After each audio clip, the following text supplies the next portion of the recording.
시청자 비평 플러스는 YTN을 돌아봅니다. 12월 3일 늦은 밤 비상계엄이 선포됐습니다. 이후 6시간 뒤 종료가 됐지만 여전히 그날의 충격은 사그라지지 않고 있는데요. 오늘 뉴스 리뷰 Y 시간 비상계엄 사태를 전한 YTN 보도를 살펴봅니다.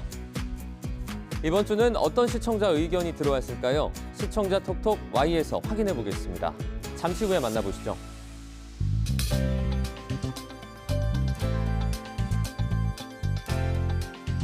여러분 안녕하십니까? 정주웅입니다. 겨울철 찬바람이 불어오면서 대기가 갈수록 건조해지고 있습니다. 전국적으로 건조주의보가 연일 이어지고 있는데요. 강원 동해안 산지를 중심으로 산불 발생이 잦아지고 있습니다. 바람을 타고 큰 불로 번지지 않도록 이 산불 등 화재 예방에 각별한 주의가 필요하겠습니다. 그럼 이번 주 시청자 비평 플러스 뉴스 리뷰 Y로 시작합니다.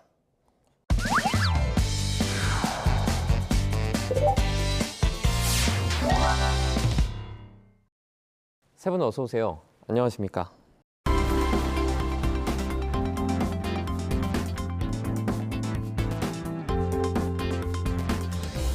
뉴스 리뷰 Y 시작해봅니다. 먼저 조수진 시청자 평가원이 가져오신 오늘의 주제부터 들어봅니다.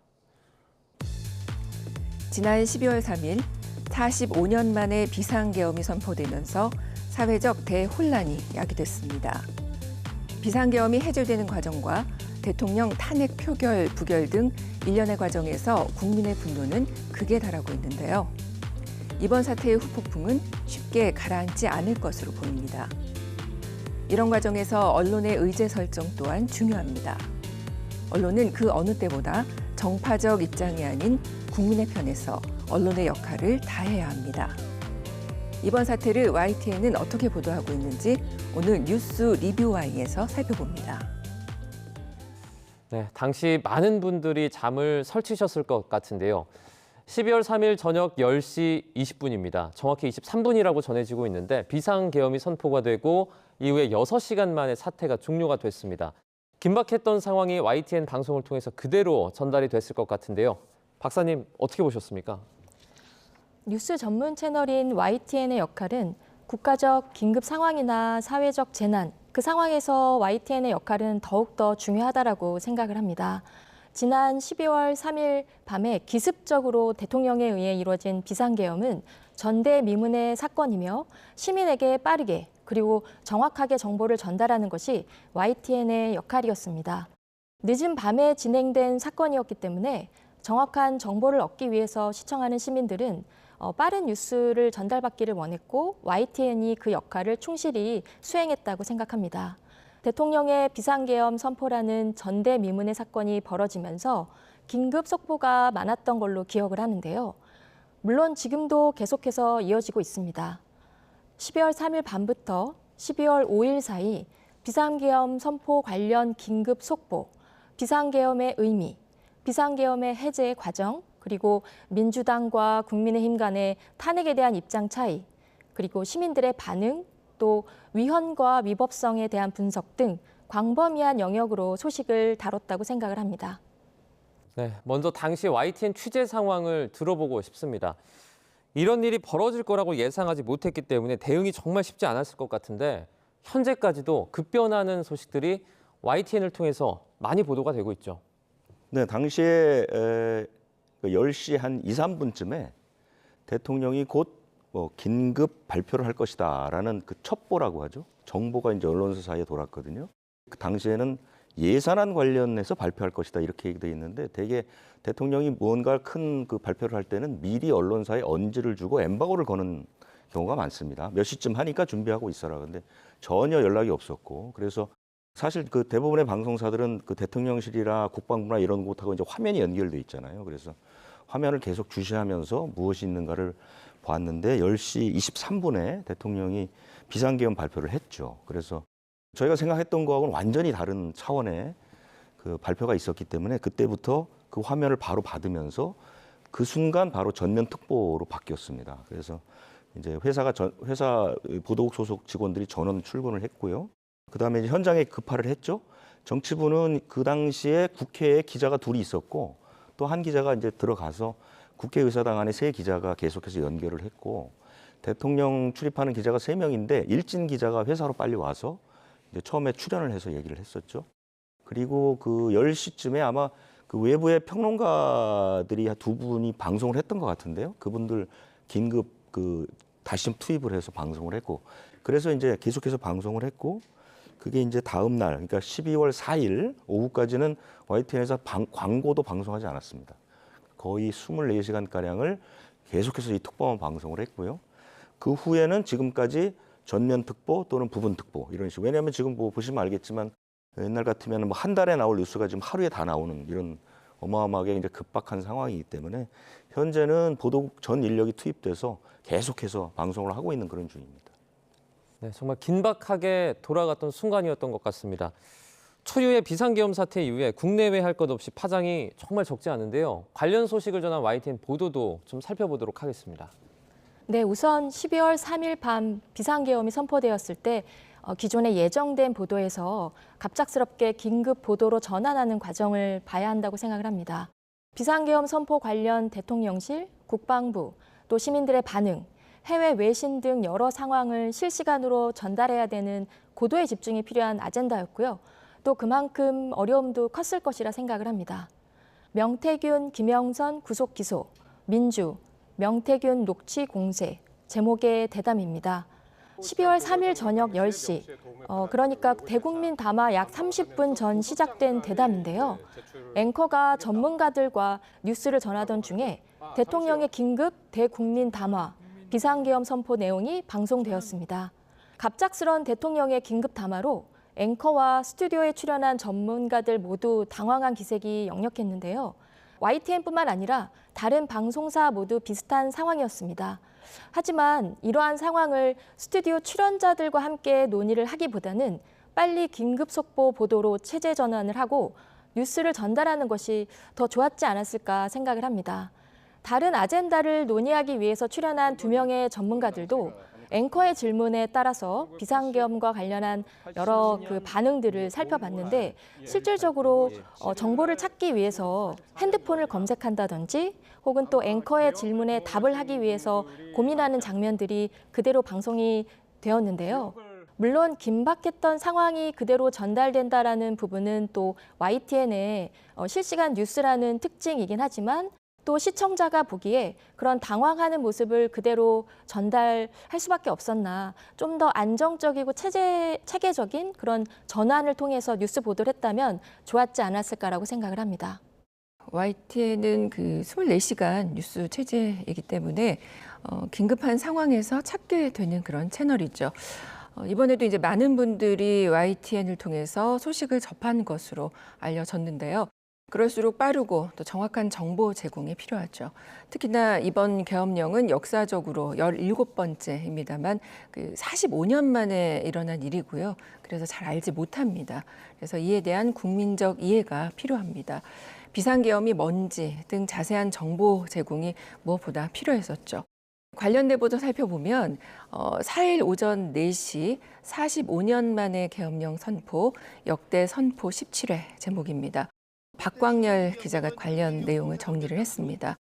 또 이어진 보도, 비상계엄 전시나 비상사태 때 선포, 집회 등 제안에서는 밤새 일어난 비상계엄 상황에 대해서 잘 모르는 시청자도 있을 텐데 비상계엄이 뭔지 또 언제 어떻게 발효되는지 등을 설명해줘서 시청자에게 도움이 됐습니다.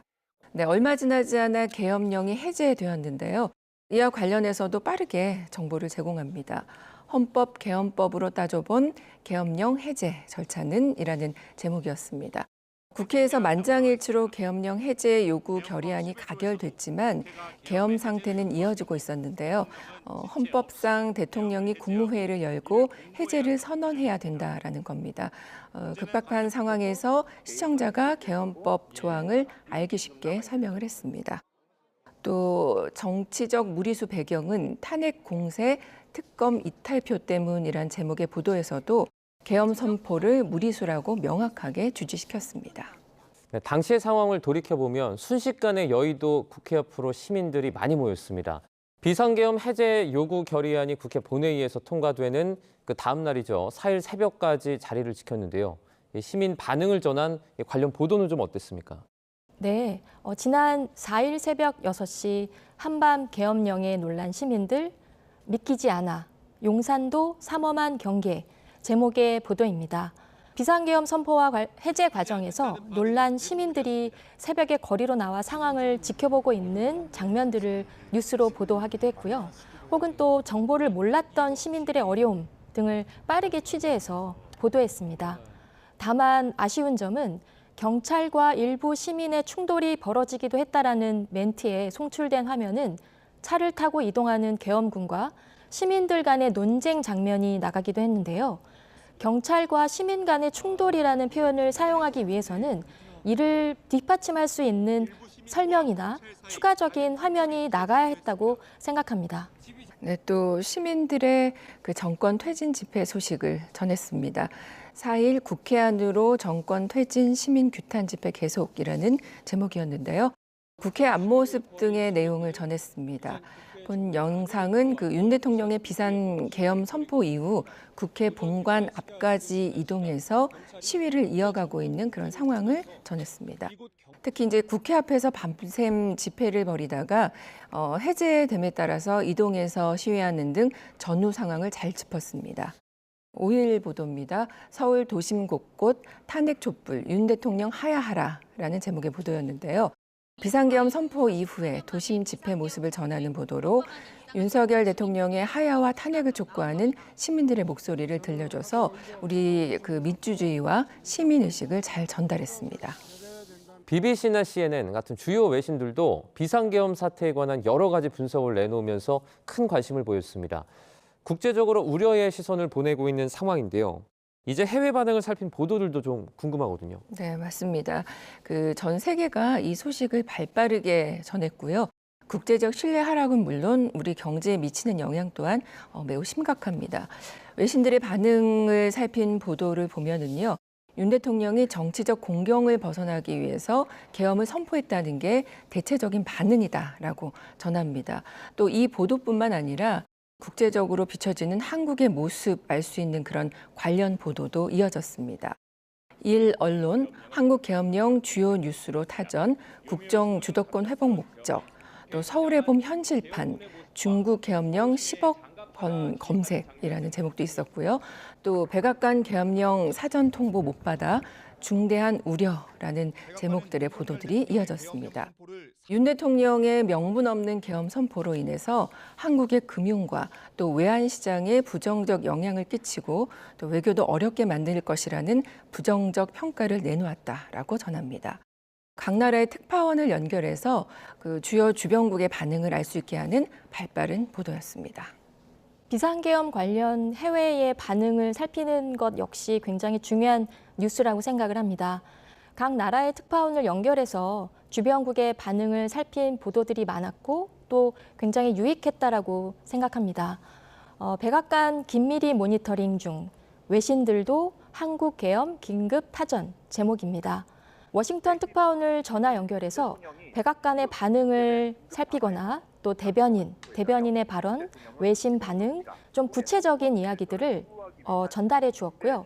또 국내 상황뿐 아니라 이러한 외신 자료를 인용하면서 비상계엄 선포의 배경 그리고 민주주의를 흔드는 사건이라는 부분을 정확하게 지적했다라고 생각을 합니다. 그리고 이 사건이 미치는 파장 등을 전달해 주었다고 생각을 합니다. 외신들 최악의 정치적 오류, 한국판 16 폭동 제목의 보도입니다. 미국의 반응을 정리한 설명으로 시청자에게 중요한 정보를 제공했다고 생각합니다.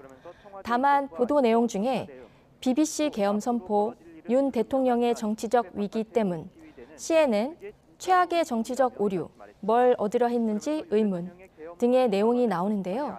계엄 관련 해외 언론 보도를 설명하는 과정에서 워싱턴 포스트나 CNN 등뿐만 아니라 BBC와 AFP 보도 자료도 뉴스 자료 화면에 같이 제시되었으면 하는 아쉬움이 남습니다. 네, 들으신 것처럼 최악의 정치적 오류라는 표현도 등장을 했습니다. 법률적인 문제로서 다뤄진 YTN 보도들도 상당히 많았습니다. 관련 내용은 좀 어땠습니까? 법률적 문제를 다룬 보도를 좀 살펴보면은요. 4일 오후 3시 때 방송입니다. 비상계엄 요건 충족했나 법조계 위헌성 다분이라는 제목입니다. 윤석열 대통령의 비상계엄 선포가 헌법상 요건을 충족하지 못해 위헌성이 크다는 그 법조계 지적을 다뤘습니다. 탄핵 추진과 예산 단독 처리를 사유로 삼은 계엄은 전시, 사변에 준하는 비상 상황으로 보기 어렵다는 의견이 지배적이다라고 설명을 했고요. 또 국회에 대한 통제와 계엄군 투입도 헌법에 어긋난다라는 지적과 함께 야권은 탄핵 추진과 헌법 소원 심판을 요구하는 상황이라고 전했습니다. 헌법재판소는 이를 심리할 준비를 진행 중인데 6인 체제인 상황이지만 심리와 결정에는 문제가 없다고 설명했습니다. 비상계엄 선포에 관련된 헌법적 쟁점을 명확하게 다뤄서 시청자들의 이해도를 높였는데요. 특히 이제 법조계 전문가들의 의견을 통해 계엄의 위헌성 여부를 분석하면서 법치주의의 중요성을 다시 한번 상기시키는 그런 계기가 됐습니다. 또 마지막으로 헌법재판소의 심리 과정에서 절차적 정당성을 재확인해서 앞으로 진행될 과정에 대한 국민들의 신뢰를 높이는 데 기여하는 유용한 보도였습니다. 이 밖에도 현재 진행되는 상황에 있어서 법률적으로 문제가 되는 부분은 없는지 언론이 잘 감시하고 또 제 역할을 다해야 할 때임을 명심하시기 바랍니다. 이어서 대통령의 비상계엄 선포 관련 중대한 책임이 있는 국방부의 분위기를 YTN에서 취재를 했는데요. 국방부 하루 종일 뒤숭숭, 계엄군 물리력 적극 행사 안에 제목의 보도입니다. 계엄군의 국회 진입, 국회와 지방외 정당의 활동과 정치적 결사, 집회, 시위 등 일체의 정치 활동을 금지하는 내용이 담긴 포고령 1호 1항, 그리고 야당이 김용현 전 장관과 박안수 육군 참모총장을 내란죄로 고발하겠다는 방침 등을 전달하는 등 중요한 정보를 제공하였습니다. 윤 대통령, 계엄 건의, 김용현 면직, 오늘 추가 담화 없을 듯 제목의 보도인데요. YTN이 접촉한 여권 관계자들은 윤석열 대통령의 계엄 선포가 경고성이었고 합법적으로 이루어졌다는 점을 강조했습니다. 대통령실의 분위기를 전하는 것은 필요한 정보였지만 비상계엄의 위헌, 위법한 당시 상황을 계엄군들이 국회 출입을 통제하지 않았고 계엄 해제 요구한 가결 후 즉각 철수했다는 점 등을 주장하는 등 안일하게 무마하려는 의견을 그대로 전달하는 것은 문제가 있다고 봅니다. 이에 대한 비판적 의견도 함께 기자 멘트에서 언급을 했어야 한다고 생각을 합니다. 현장 연결 보도에서 정리를 하지 못했다면 앵커 멘트에서라도 정리를 했어야 한다고 보고요. 전반적인 보도에 대한 아쉬운 점이 될 수도 있다고 생각을 합니다. 대담 출연자뿐만 아니라 관련 주체들의 입장을 전하는 인터뷰에서 기계적으로 내용을 인용해 보도하는 방식은 개선해야 된다고 생각을 합니다. 관계자들의 인터뷰 내용이나 발표 자료를 화면에 자막으로 내보내는데요. 이에 대한 앵커의 정리 멘트나 기자의 멘트 등은 함께 꼭 이루어져야 한다고 생각을 합니다. 기계적 중립이 아닌 뉴스 아젠다에 부합하는 앵커와 기자로서의 멘트, 역할 등이 작용해야 정확한 정보가 될 거고요. 실시간 보도의 역할을 더 잘 수행할 수 있는 중요한 근거가 된다고 생각을 합니다. 그럼 오늘 뉴스 리뷰 Y 내용 정리해 보겠습니다. 이것만은 꼭 시간인데요. 평가원님부터 오늘 한 줄 평 부탁드립니다. 국민을 위한 의제 설정과 함께 YTN만의 목소리를 내주길. 갑작스럽고 명분도 없는 이번 대통령의 비상계엄은 국민들을 불안으로 몰고 갔고 또 국제적 신뢰도 하락과 경제적 피해 등 심각한 상황을 초래했습니다. 그리고 이어진 정치인들의 행보는 추운 날씨에 국민들을 또다시 광장으로 모이게 하고 있습니다. YTN은 이번 계엄 보도에서 생중계와 특보를 이어가며 생생하게 소식을 전했고요. 시민들의 목소리도 잘 전하고 있다라고 평가됩니다. 이제 더 나아가 국민을 무시하는 정치인들에 대해 단호하게 비판도 하는 YTN만의 목소리도 필요합니다. 아직도 혼란한 상황인데요. 언론이 이런 때 정파적 입장이 아닌 국민의 목소리를 대변하는 언론으로 거듭나길 기대합니다. 네, 이번에 이종임 박사님의 한 줄 평도 들어보겠습니다. 기계적 중립이 아닌 비평이 담긴 뉴스가 많아지길. YTN은 긴급 뉴스, 외신 반응 등을 빠르게 전하며 시민들에게 중요한 정보를 전달하기 위해 노력했습니다. 이러한 긴급 뉴스는 관계자들의 말을 인용해 뉴스로 제작해야 하기 때문에 기자나 앵커의 전문적인 시각이 매우 중요합니다. 뉴스 보도 채널에 갖는 전문성, 그리고 비상계엄 등 상황 전달뿐 아니라 전문가들의 의견을 정리하고 비평할 수 있는 역량도 필요한데요. 또한 비판적 목소리를 냈던 시민들을 더 주목하는 뉴스도 많이 제작되기를 기대합니다. 오늘 뉴스 리뷰 Y 순서는 여기서 마치도록 하겠습니다. 세 분 오늘 말씀 잘 들었습니다. 고맙습니다.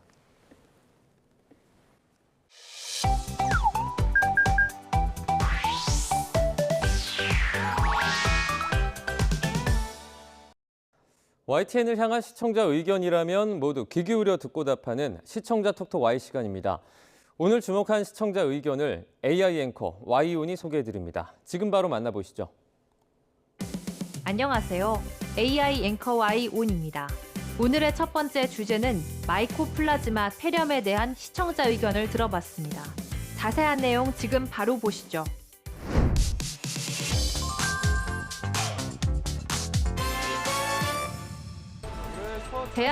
대한소아청소년병원협회가 조사한 결과 올해 입원 환자 가운데 대부분이 감염병이었다는 사실을 알린 리포트가 있었습니다. 올해 소아청소년병원에 입원한 10명 가운데 9명 이상이 감염병 환자라는 조사 결과가 나왔습니다. 입원 환자 가운데 가장 많은 소아 감염 질환은 마이코플라즈마 폐렴으로 전체 19.9%를 차지했습니다.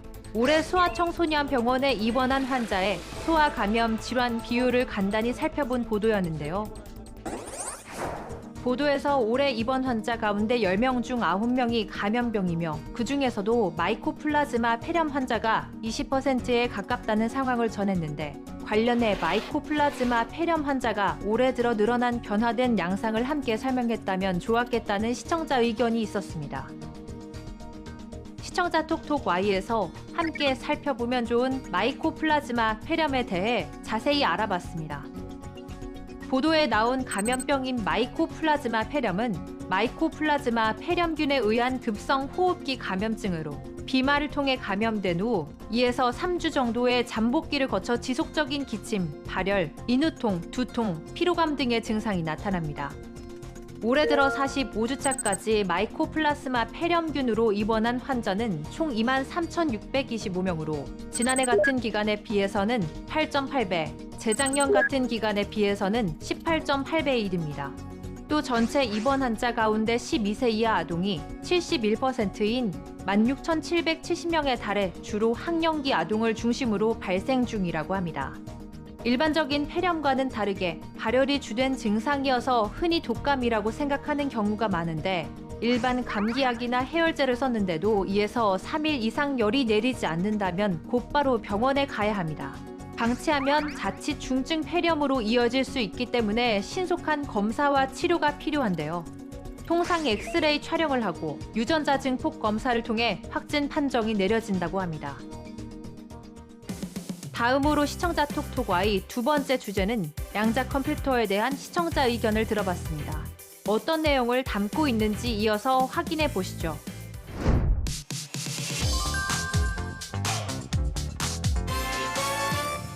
슈퍼컴퓨터는 현존하는 컴퓨터 중 가장 빠른 계산 성능을 갖고 있는데요. 슈퍼컴퓨터보다 훨씬 더 뛰어난 성능을 가진 양자 컴퓨터가 국내에 처음으로 들어왔다는 소식을 전한 보도가 있었습니다. 시너지가 날 걸로 보입니다. 일반 컴퓨터는 0과 1만 인식해 순서대로 계산하지만 양자 컴퓨터는 0과 1이 공존하기 때문에 이론적으로 동시에 수많은 계산이 가능합니다. 일반 컴퓨터로는 1억 년 이상, 슈퍼컴퓨터로도 수백 년이 걸릴 계산을 양자 컴퓨터는 몇 초 만에 할 수 있어서 산업 분야에서의 활용도가 무궁무진합니다.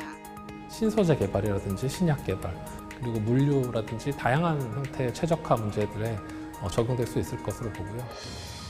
양자 컴퓨터가 무엇인지부터 활용도와 전망 등을 전문가 인터뷰를 통해 짚어본 친절한 과학 보도였는데요. 보도에서 국내 양자 컴퓨터가 최초로 들어왔다고 전했는데 우리나라 양자 컴퓨터 기술력이 세계 12위로 뒤처지는 상황이라고 언급해 해외 국가들의 수준이 어느 정도인지 궁금해졌고 우리나라의 개발 상황도 덧붙이면 좋겠다는 시청자 의견이 있었습니다. 시청자 톡톡Y에서 해외의 양자 컴퓨터 수준과 우리나라 개발 상황을 알아봅니다. 연세대가 국내 최초로 상용화된 양자 컴퓨터 IBM 퀀텀 시스템 1을 공개했습니다.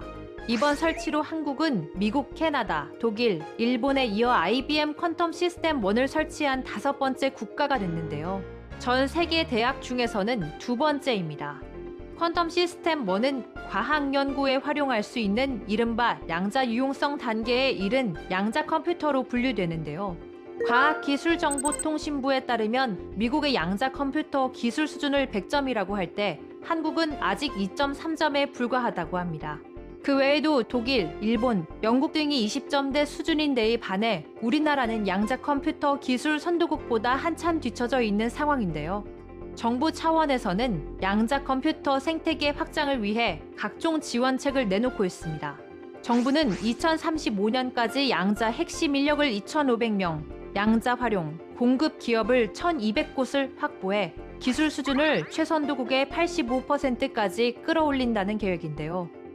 과학기술정보통신부는 2025년부터 2032년까지 초전도, 중성원자 방식의 1000큐비트급 양자 컴퓨터를 개발하고 이를 활용한 응용 성과를 내놓을 계획입니다. 이를 뒷받침할 양자 인터넷과 양자 센서도 개발하는 등 8년간 약 7,300억 원 예산을 투입한다고 합니다. 마지막으로 오늘 시청자 톡톡Y 세 번째 주제는 가상자산 과세에 대한 시청자 의견을 들어봤습니다. 이어지는 내용도 지금 바로 만나보시죠.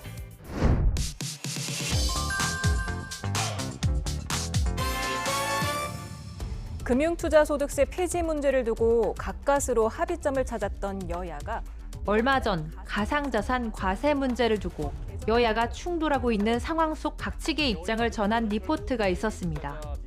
그리고 분석됩니다. 김다현 기자입니다.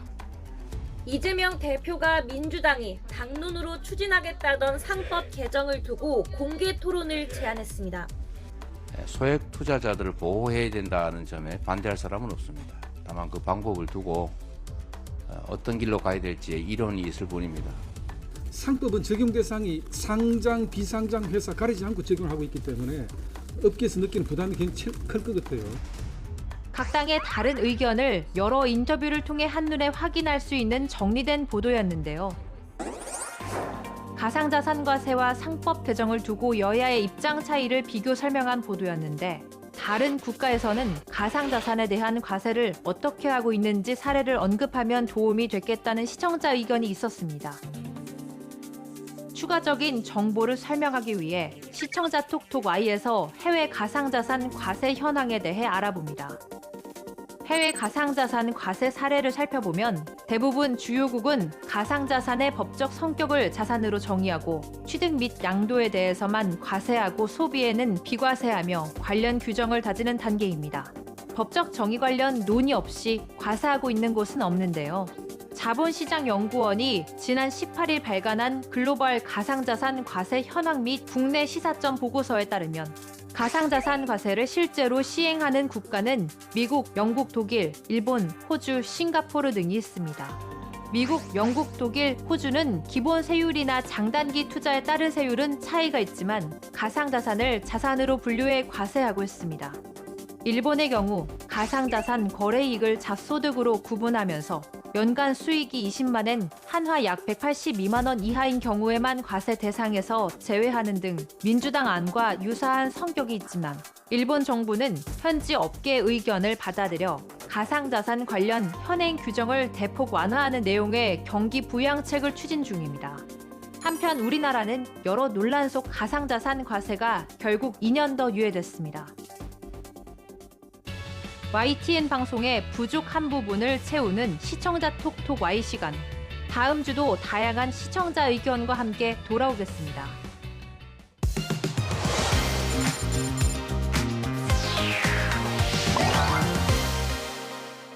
시청자 목소리로 YTN을 되돌아봅니다. 방송에 대한 여러 의견들 SNS와 홈페이지를 통해서 남겨주시고요. 시청자 비평 플러스는 다음 주 더 새로운 의견으로 돌아오겠습니다. 시청해주신 여러분 고맙습니다.